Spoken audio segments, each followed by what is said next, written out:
This is Get Sellers Calling You, and I'm Beatty Carmichael. Learn more at our website at getsellerscallingyou.com.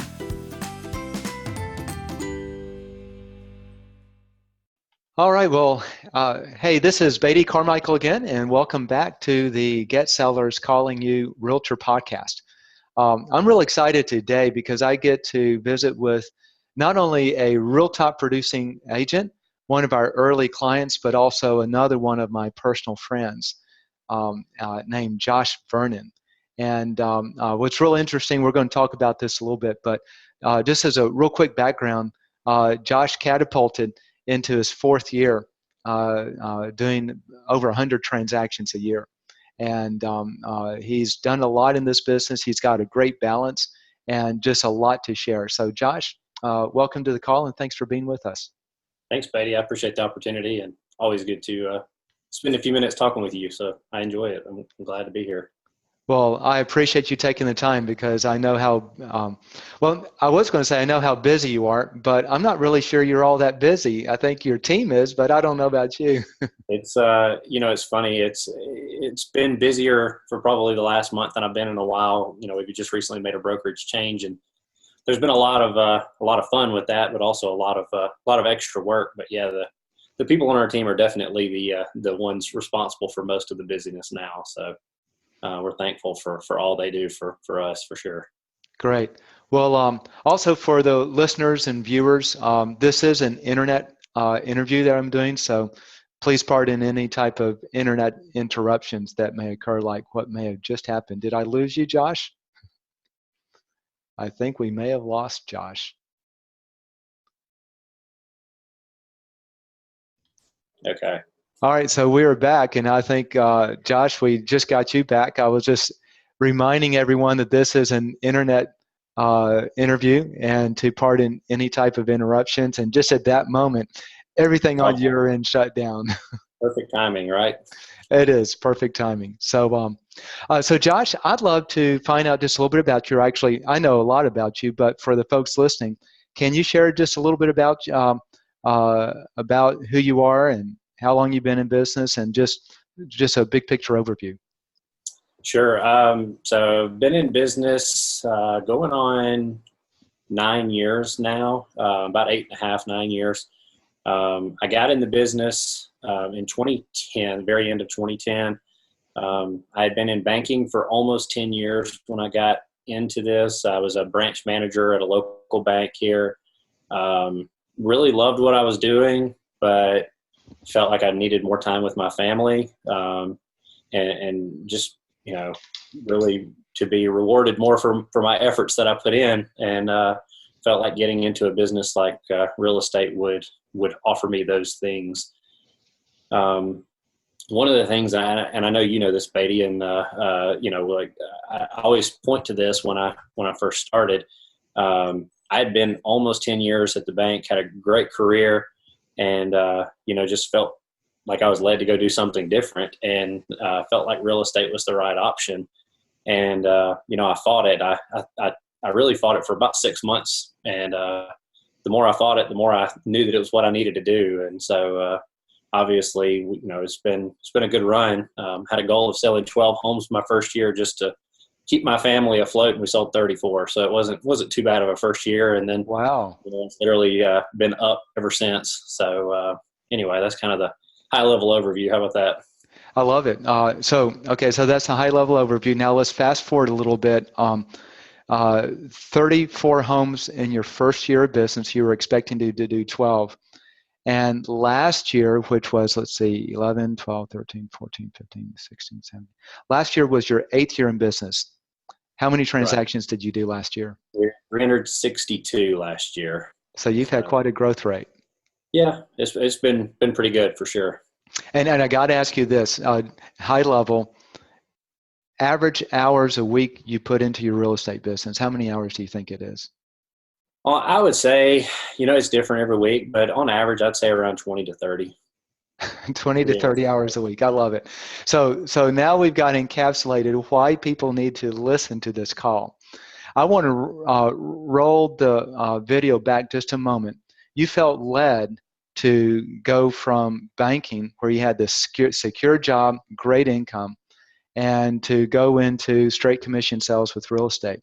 When you say Right. led, give me a little bit more idea of what you're talking about and what you think was the reason for that leading. Well, sure. So, and let me probably take one even further step back from that. I was actually part of a networking referral group, BNI. Most people probably have heard of that.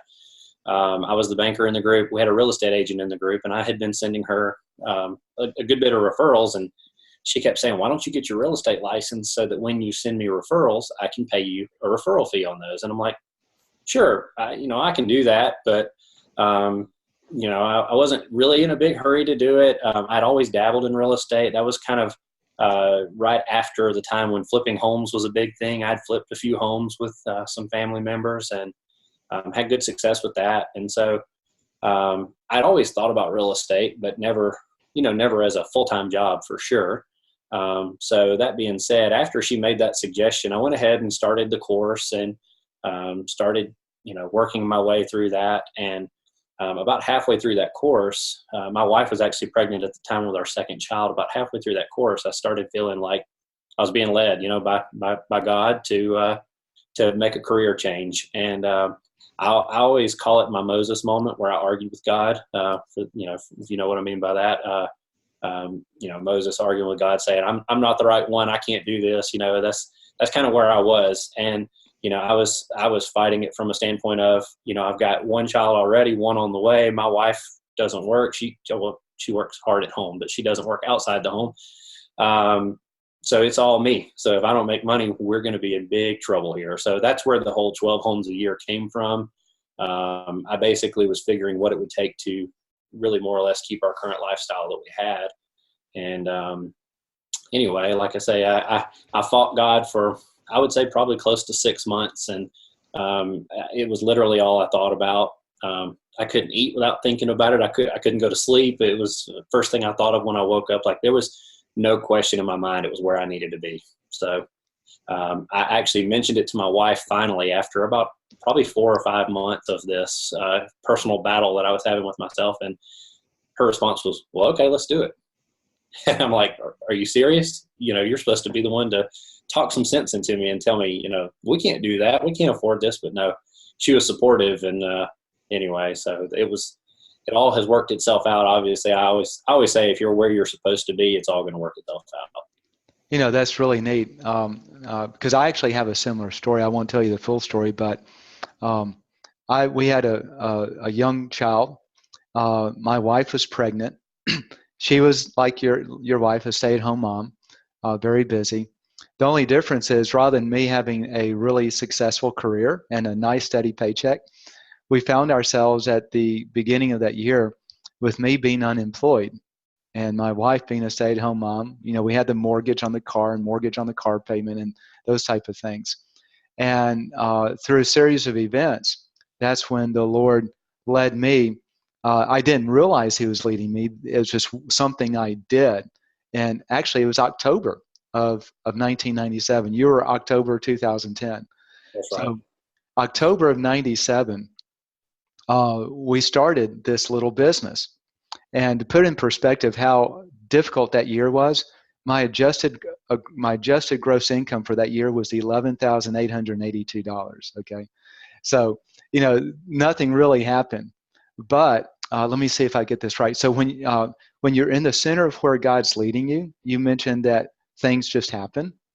I think it was 2 years later, we bought the home that we just moved from that you helped us sell. And we paid that home off in 5 months. Okay.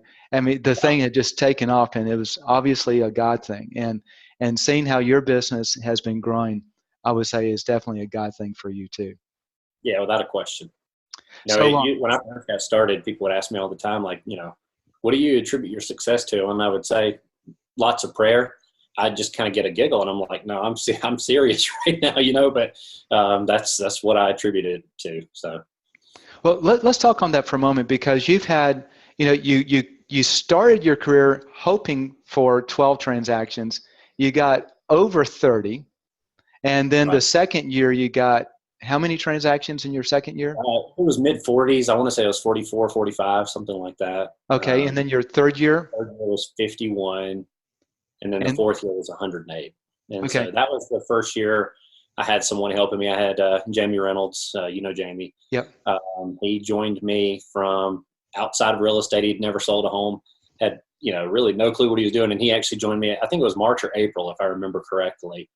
And he had actually he'd been kind of helping me behind the scenes a couple of months, but he really he quit his job and jumped in both feet in March or April with me, and we had a good run that year for sure, no question. So I want to, a lot of times I think a lot of the interviews will, especially with someone of your track record in growth, will focus on what did you do in the natural, if that makes sense. What did you do as a real estate agent? I want to find out, the battle is won in the spirit realm, in the spiritual side, before it's won in the natural. Does that make sense? Sure, yeah. Yeah. You mentioned the Moses moment. Well, there's a really significant Moses moment in the Bible. God had just brought his children out of Egypt. They're battling, I think it's the Amalekites. Moses is up on the hill with his staff, and down in the valley is the battle going on. Do you remember that Yeah, section of yeah. the Bible? Yes, that's right. Okay, so here's what's cool. He takes his staff, and as long as he holds his staff up, Right. the Israelites win. When he lowers his staff, because his arms get tired, the Israelites lose. Okay, Right. and the Amalekites win. So they two guys prop up his arms to hold the staff. Right.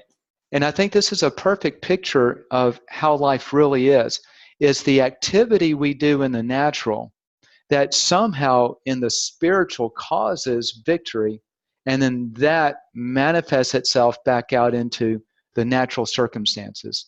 Are you following Sure. that connection? Yes, definitely. So talk to me in terms of what was your practice in the as a Christian, okay? What do you contribute? Because you keep focusing this back, is prayer. Talk to me in terms of what you think, when you say prayer, what do you mean? How did you live your life? What are the things that you feel are really the things that cause you to win in the spiritual realm where God had favor and Right. blessed you in the natural? Well, and I think too, I kind of point back to even my career as a banker. I was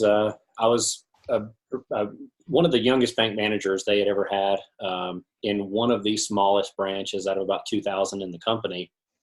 And I think the year I quit, I was actually number 2 out of 2,000 branches in the company, in one of the bottom 100 branches based on size in the area.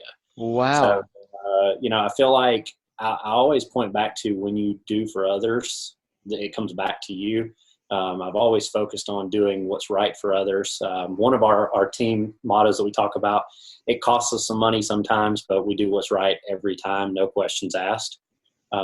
There is not to be any discussion. If it's the right thing to do, it's what we do. The agents on our team know that, and we put others first is what it comes to. And I feel like that's one of those things. My focus wasn't, God, please bless my business so that I can make lots of money. It was, please give me opportunities to help others. And that's what I've looked for throughout the career. And I wish I could say I've been perfect on that. Obviously we're all weak from time to time, but that's been my focus and my prayer since the beginning is help me to help others and use me to help others. So, It's interesting. As soon as you said that, my mind popped back to Solomon. And sure. and God asked him, "What would you like, Solomon?" And he says, "Give me wisdom to rule your Right. people well." Yeah. And God said, "Well, since you've asked for that, I will do that. But since you did not ask for riches and stuff, I will bless you with even more riches." What a Sure. great testimony. Um, so if I were to look at your daily practice, okay, in terms of your walk with the Lord, um, your daily attitude as you approach things, peel back that onion a little bit more. Help me understand more of what you mean. Asking the Lord for opportunities to help people, and what that really means. I'm not sure how to couch the question I'm trying to pull Sure. out of you. Um, I'm really trying to think how to answer that question. I mean, you know, I think, obviously having a strong prayer life, having that, daily Bible readings, things like that. There's a lot of good information in that Bible sitting on your table. Pretty much any answer to life that you want's in there. You just got to know how to read it, know how to find it. That being said, I mean, I don't know if that's answering your question or not, if that's what you're looking for, but I do make it a point every day to find time to read. One of the things I made a decision to do, I felt like I had kind of slacked off on those things, and I actually just personally made the decision. I really don't watch TV anymore. We've got TV. We haven't cut the cord per se. I do still watch some football on Saturdays when football season is on, but we don't watch network television in the evenings, and you'll be amazed at how much extra time. I mean, like one of the things or I personally set a goal for last year was to read 40 books throughout the year. I actually read 42. This year I've got a goal to read 60, and these are business, personal development. I throw some Christian in there. I've got some favorites that I've read recently, but one of them was Rhinoceros Success from you, actually, that I thoroughly enjoyed. But I've just tried to really spend some time working on myself over the last couple of years, and that's made a big difference too. I mean, honestly, the better you build yourself, the more you're able to help others as well. So I don't know if that answers your question, but that's kind of what's popping into my head. This does, and what it also shows me and tells me is you're not just saying, okay, I pray to the Lord and I ask for him to guide me, and then I just sit back and wait. I mean, that's right. just your goal of reading 40 books and you did 42, okay? Yes. You're driven. And so let's talk a little bit about if I were to ask you, Josh, what would you say are the top 3 reasons you have been successful, both in what you did in the banking business and now what you do in business? How would you rank those top 3 reasons? And what do you to tell us what those are? Let's start there. Wow, that's a really tough one, Beatty. I mean, I do think obviously the focus on others is high up there. I mean, I think a strong drive for success is in there as well. I mean, that's something when I was running by myself, you mentioned 30, 40, 50 homes a year that I was selling when it was just me. I would work 20 to 25 days in a row without taking a day off. And my wife would be like, "You've got to stop." And I'm like, "No, I'm fine. I love what I'm doing." Like, when you love what you're doing or love what you do, it's never work. They say, it never felt like work. No, I mean, I can't even remember, but maybe 1 or 2 days in the last 9 years that felt like work. But at the same time, she needed me to be here. She needed me to stop and do things around the house and things to help her out. So that being said, I would say that strong drive to just be successful. I know I'm not giving you a 1, 2, 3. No, that's fine. This is good. I always dance around the questions when you ask me things like this, but I mean, I think. I think a drive to be better too, to better myself and to better others. So I think we're all capable. We just have to put the effort in. Well, let's talk about, so you're working all these hours, you're working all these days without stop, and then you started to change your model. Let's talk about how do you go from being that one-man show, doing all the work, working all these hours, and start to put a team together. Can you guide us on that? What you did? Sure. I can actually kind of tell you where it all started, and I'm just going to throw the credit on that to Jamie. Jamie, actually, I mentioned before I was part of the BNC when I left banking. I got out of that group. Well, Jamie joined that group a year or 2 later, and his business was different. Like I said, he was actually selling carpet, floor covering, hardwoods, things like that. And he wanted to connect with me being a realtor. Well, he saw I was doing an open house one day, but I wasn't doing one. I was actually doing 3 at the same time on the same street that I had for sale. Oh my gosh. Go big or go home, right? So I was doing 3 open houses at the same time. Jamie stopped by, met me. We started talking, and more or less built a friendship. And from there, he had actually read the Millionaire Real Estate Agent book by Gary Keller.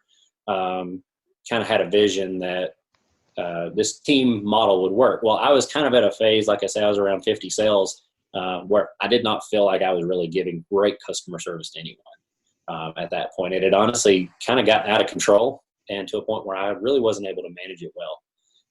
So I was doing my best, but I wasn't doing great for anyone anymore. I was getting more complaints than I'd ever had before, more disappointed customers than I'd ever had before. And honestly, the reason was just I was dropping the ball because I could not manage that many people at one time.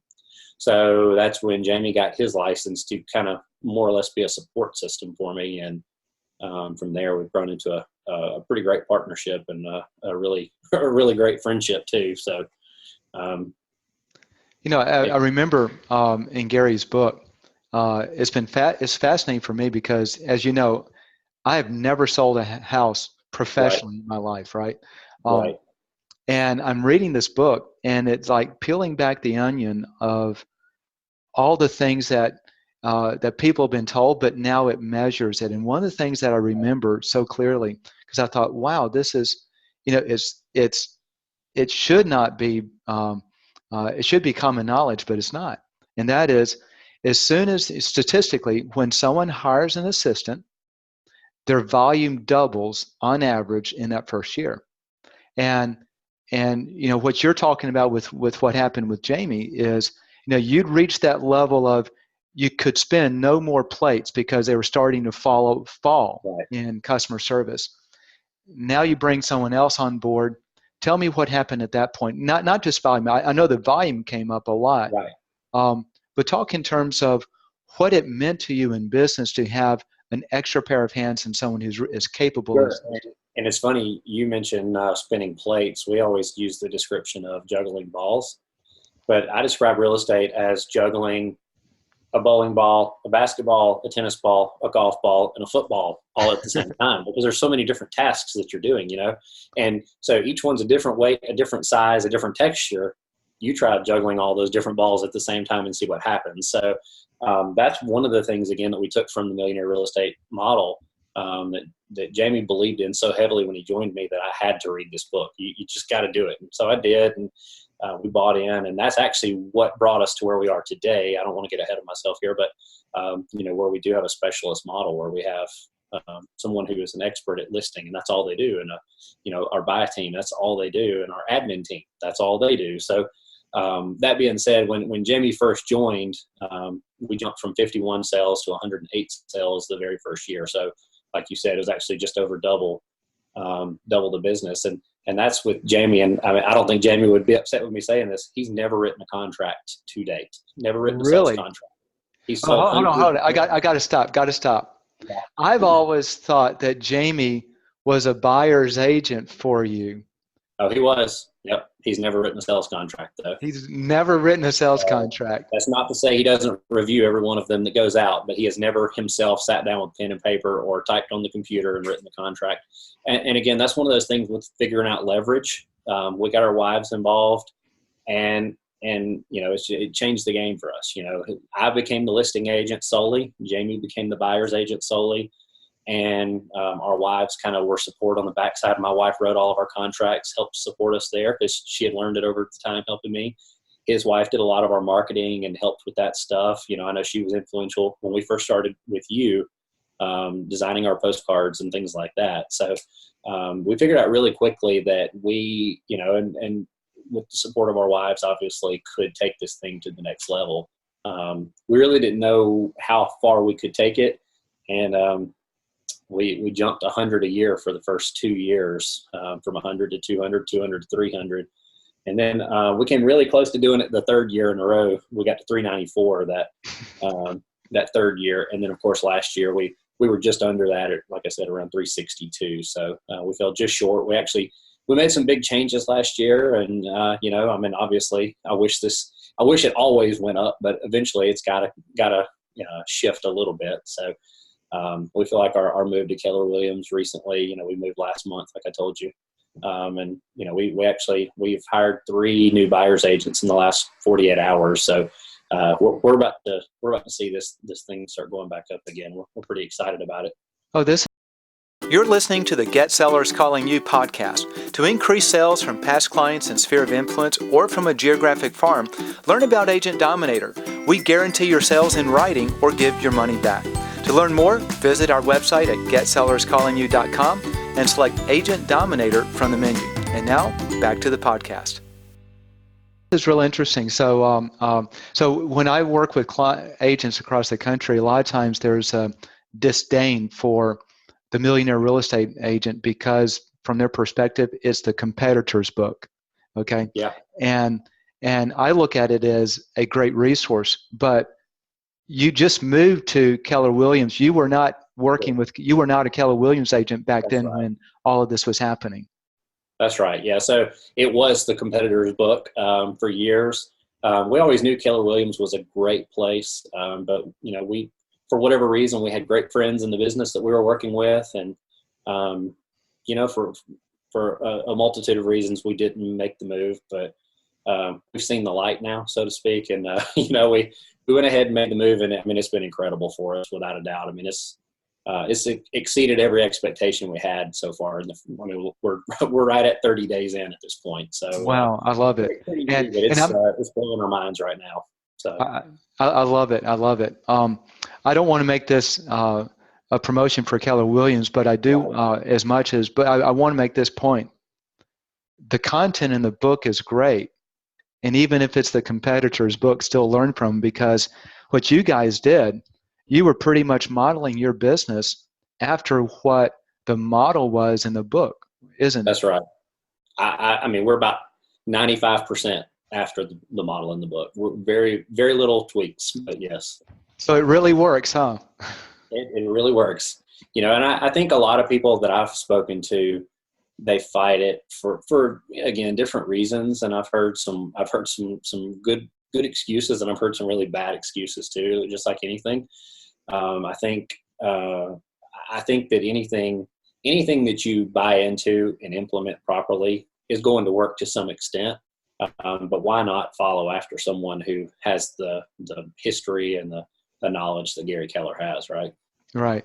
So let me ask you, so you went from, in just simple numbers, 50 to 100 to 200 to 300.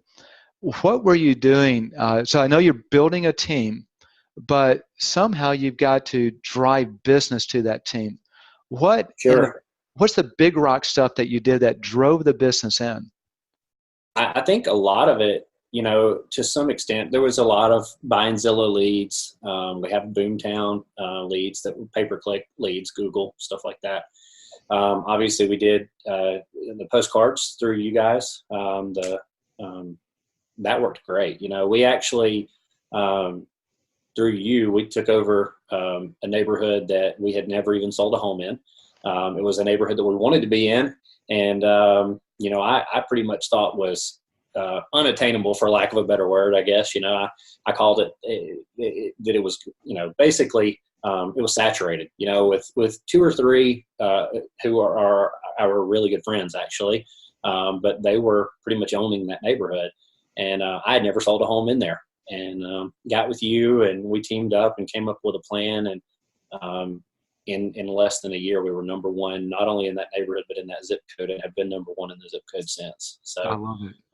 So 2015 through current, number one in Trussville, Alabama is where we are. And it's my hometown. It's where most of our team lives, and where up until just recently our office was located. But, we have a great reputation in the community now, and I feel like we have a pretty strong base here. It's still where we work. We all work from Trussville. It's just our home base is now in Keller Williams, Vestavia. But anyway, that being said, a lot of purchased advertising, like I said, the Zillow leads, things like that. We've tried a lot of different things, but I think honestly, the thing that's helped us the most is just having a lot of homes for sale and selling them quickly. I say all the time, signs that go up and then go right back down are probably your best advertising you can do. The challenge is getting those signs up in the first place. So that's obviously where we got some help from you and from a few other sources as well. So let me ask you. So you used a lot of advertising dollars in various forms to drive this. Zillow, Boomtown, working with us, and other things.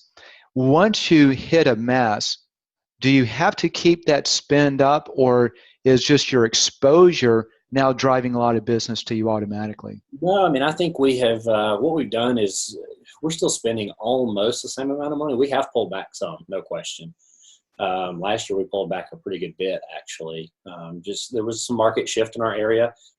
Definitely a lack of inventory. I think every realtor who has been a realtor for more than a year can attest to that. But at the same time, we've been able to shift our dollars, I feel like, into more dollar productive areas. And I mean, I think we're probably spending 10% less to produce, about the same results. So we did have about an 8% drop from 2017 to 2018. And again, I feel like that was as much a lack of inventory as it was some changes that we were making for our team structure last year. We're on pace to do better than that this year already, though. So That's great. with a 10% reduction in spend. So what are you finding right now is where your dollars are best spent? What's most productive? I mean, I still go back to the tried and true Zillow and Boomtown for buyers. As of right now, we're not really spending a lot of money to bring in sellers. We have some things that we think we probably will do over the next 6 or 8 months, but mostly at this point, we're relying on Sphere and referrals and reputation to drive that ship. And I mean, that's been huge for us to be able to, again, like I say, shift those dollars over to pay-per-click and Zillow and stuff like that. And, let the reputation and the Sphere kind of drive the listings. So. Something we're experimenting with right now, just to kind of throw out in case you have interest, is a video. Okay, just like we're doing the video Right. interview here, but video testimonials drive multiples of 4 to 8 Right. times more responsiveness than a written one. Right. What you get out of the Millionaire Real Estate Agent is that a met list is much more productive than a non-met. And so Right. one thing you may want to consider doing, and this is what I've been doing, experimenting. This isn't a plug for me. I'm just saying that.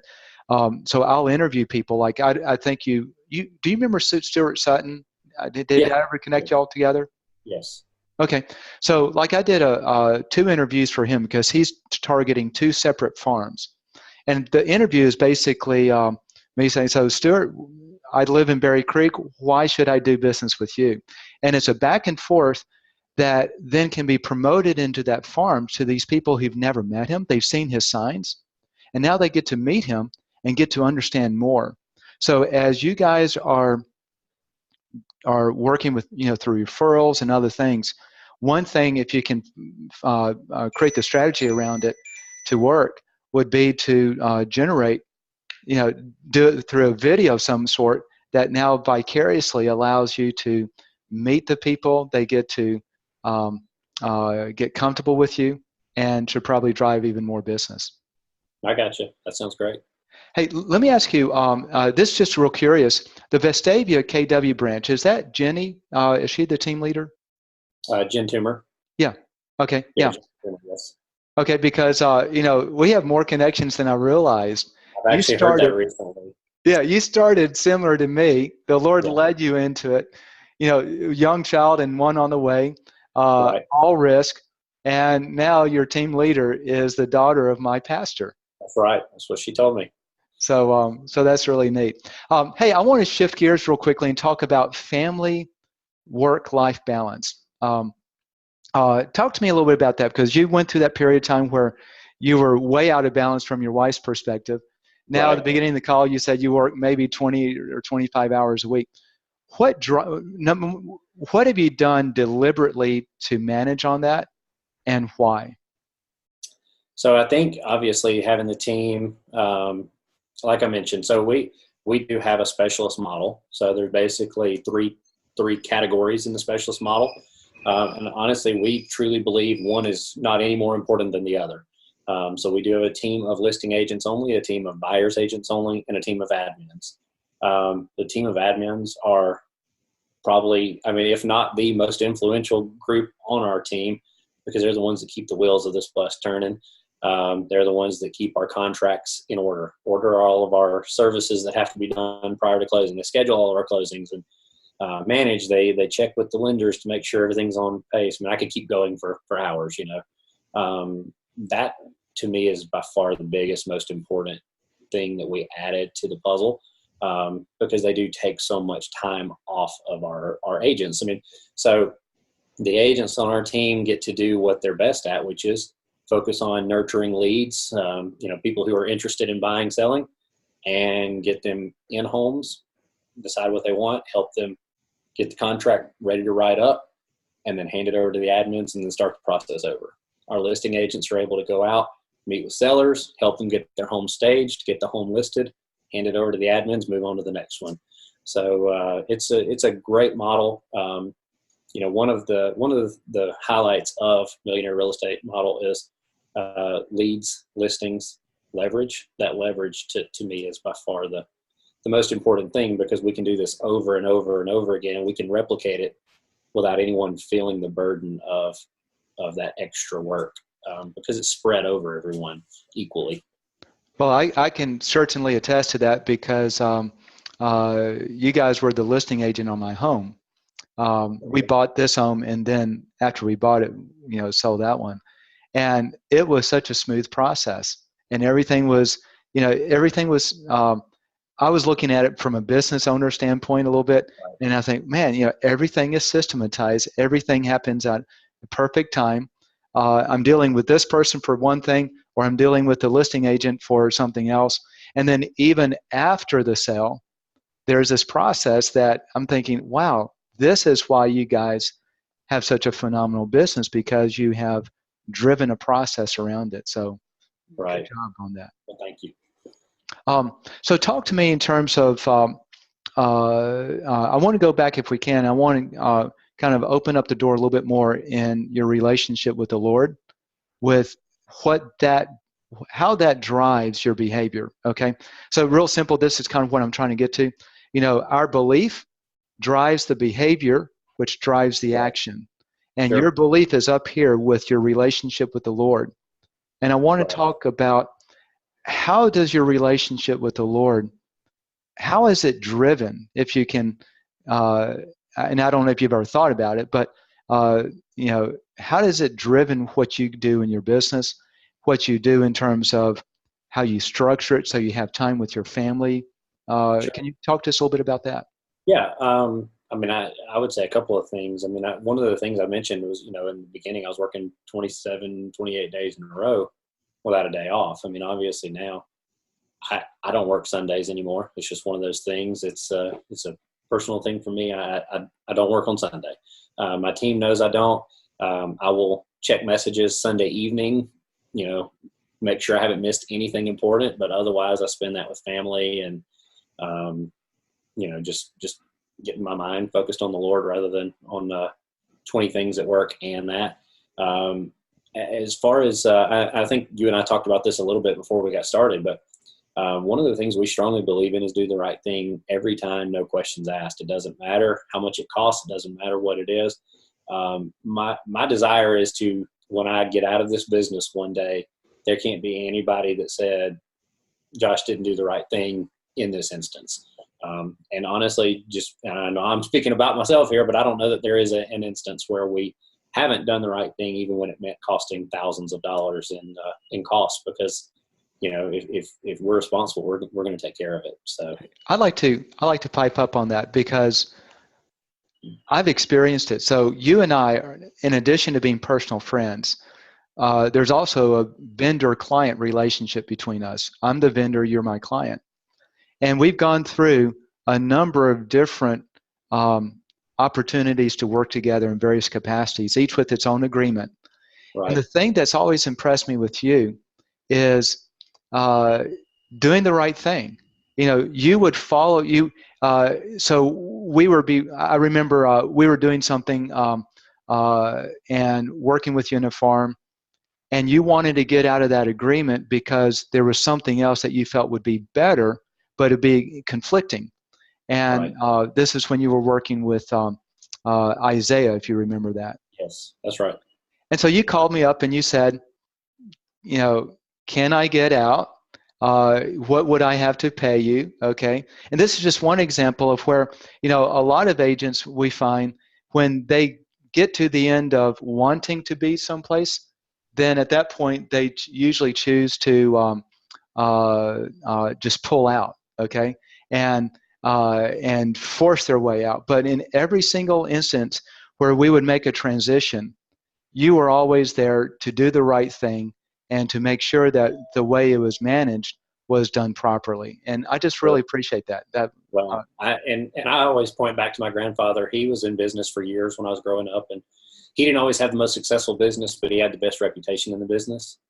And he told me all the time, there's more time to make money than there is time to rebuild a reputation. So I try to always live that. Well, I just think that's really neat. So, in what other ways has the your relationship with the Lord impacted besides doing the right thing? Is there anything else? And I'm not trying to get to anything specific. I'm just trying to Yeah, sure. figure out if there's anything else there. I don't know that anything necessarily comes to mind. Um, I think that you know we've sold homes for free before. I mean, I don't love it. It's not what we're in business to do, but for instance, I always point to this one because it made sense at the time. But there was a guy moving from our area out of state to go start a church. He needed some help. He wanted to sell his house, and basically I couldn't make a commission and he sell his house is what it came down to. And I said, you know what? I'm just going to take care of it. We're gonna do it. We're gonna sell it for you. But what I need from you is I need a referral. That will help pay me back. Since then, he sent me 12.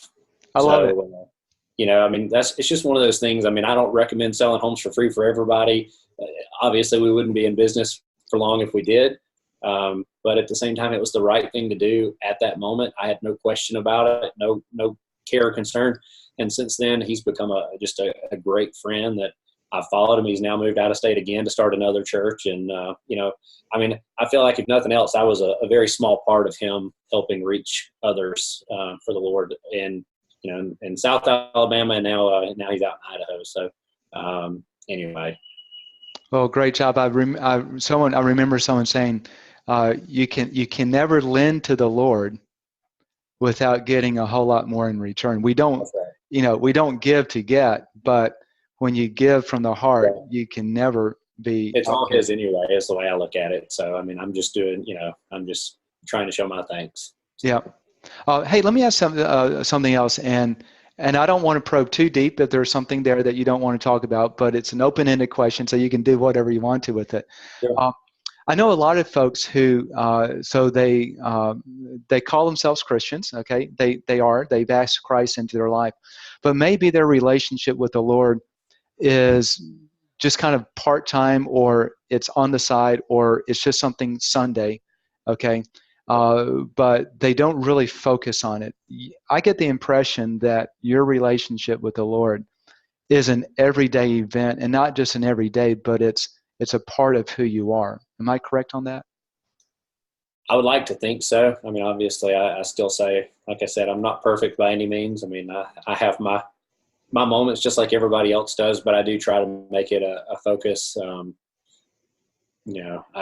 I could always do better. I think we Right. all could, but at the same time, I try not to just live it, but to show it, and at least at least try on a daily basis to do that. Well, I wanted to see if, because, we go through struggles in life all the time.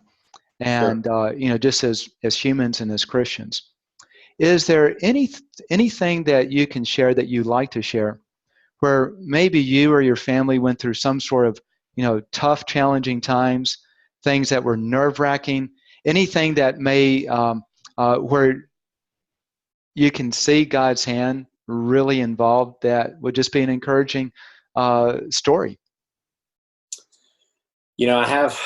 I think of this from time to time, and you never know when you.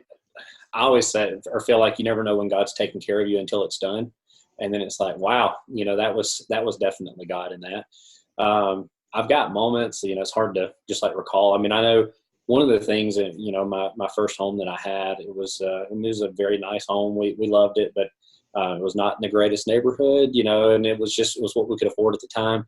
I had my first daughter, and from there we knew that we needed to move just for safety reasons and stuff. I mean, we had a car broken into, things like that, and just we felt like it was the right place to go. So my wife actually found a home that she loved while she was out one day. This was when I was working for the bank. I wasn't even in real estate. So she's like, come see this house. When I got off, I went over there and looked at it. I'm like, loved the house too. And we prayed about it. We thought we could make things work. And, we made the decision to go ahead and do it.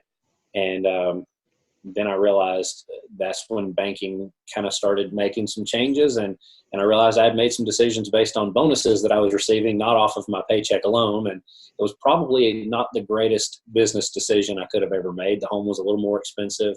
And it was tough to make the payments. But I was actually, another bank called and offered me a job. And this was about 30 or 45 days later, and again, we were just praying like, I hope we've made the right decision. This is what we've done. And we felt like we needed to get out of that other place because it wasn't necessarily the safest neighborhood.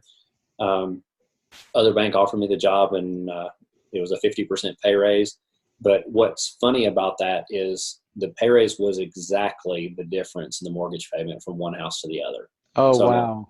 this isn't coincidence, I mean, and I've got dozens of stories like that, but like, I don't feel like it was a coincidental thing at all. I mean, it was dollar for dollar the difference in the mortgage payment and the kind of the lifestyle difference there. So, anyway, I mean, like I say, I've got plenty of those, but we didn't need the bonus money anymore. The regular salary covered it. So I love it. Well, the Lord is good, isn't he? yeah, that's just one example, but like I said, I could give you many, but that one's probably one of my favorites.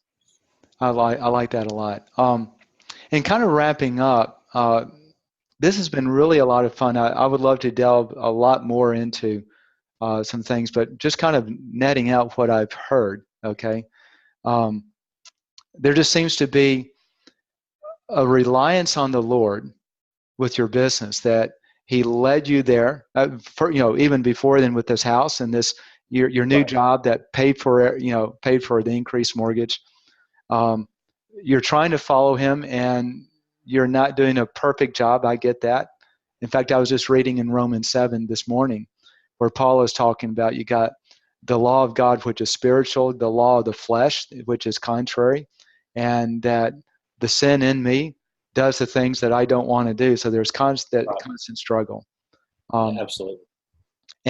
But yet you follow the Lord's leading into real estate, and He gave your wife a wonderful piece about it that surprised you, Right. and He started to bless you. And I think that a lot of these blessings you guys have had has to be because the Lord has chosen to bless you. He's put you there for a reason, Well, and to I would like to add too that it seems like every time I follow when my wife has a piece about something, it's the right thing to do. I've learned that over time. God gives us a helpmeet, as He says in the Bible. So, I mean, she is definitely a great partner for life for that kind of stuff, because she gets this piece, and I'm like, well, if you're comfortable, I'm comfortable. I feel like I've followed that guide every time it works. So. Isn't it interesting how the Lord uses different people in our life to direct us in His will? Yes. Well, this is really cool. Is there anything else that you'd like to share, either on business or personal or spiritual, before we close up? I mean, nothing I can think of, and I'm an open book. I love to share, and if anybody has questions, I'm always up for answering. I mean, I get calls from time to time from people that have talked to you that want some feedback, and I love giving those calls and handling that and giving you a good testimonial. You've always been great to partner with for us. So I appreciate that. Hey, I don't do this on these calls, but and I don't know if you're wanting to offer this, because this will be out there for a long time.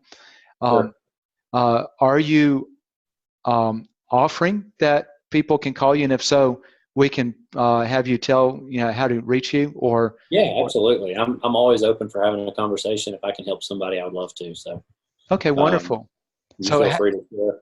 how do they reach out to you if they want help in business or help Um, with just maybe they want to apply, serving the Lord and really following Him a little bit closer, and they want to talk with you about that? How do they reach out to you? they can call or email, and I don't know if you can post the information on there, but the phone number is 205-706-5260.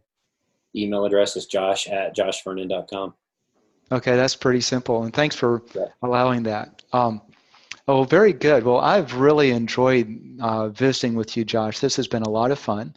And for those who are listening or watching, if you've enjoyed this podcast too, please subscribe to it. That way you'll get more podcasts coming out. Like it also on iTunes and on YouTube. And please go to our Get Sellers Calling You Facebook page and like that as well. And if you want to learn more about what we do, or maybe there's some services we offer, then feel free to go to our website at getsellerscallingyou.com. You'll see a link up there that says Agent Dominator, and you can go into it from there. My light just went off, so that must mean that the power bill wasn't paid, so this must be the time to close off the call. Josh, thank you so much. I've really enjoyed it. Thank you, Beatty. Same here. If you've enjoyed this podcast, be sure to subscribe to it so you never miss another episode. And please like our Get Sellers Calling You Facebook page. Also, if you want to increase sales from past clients and sphere of influence, dominate a geographic farm, or convert home valuation leads, check out our Agent Dominator program. We create custom content that differentiates you from other realtors, then use it to keep you top of mind with your prospects with postcards, targeted Facebook ads, email campaigns, video interviews, and more. And the best part is we guarantee your sales or give all your money back. Learn more at getsellerscallingyou.com and select Agent Dominator in the menu. Thanks for listening to the Get Sellers Calling You podcast. Have a great day.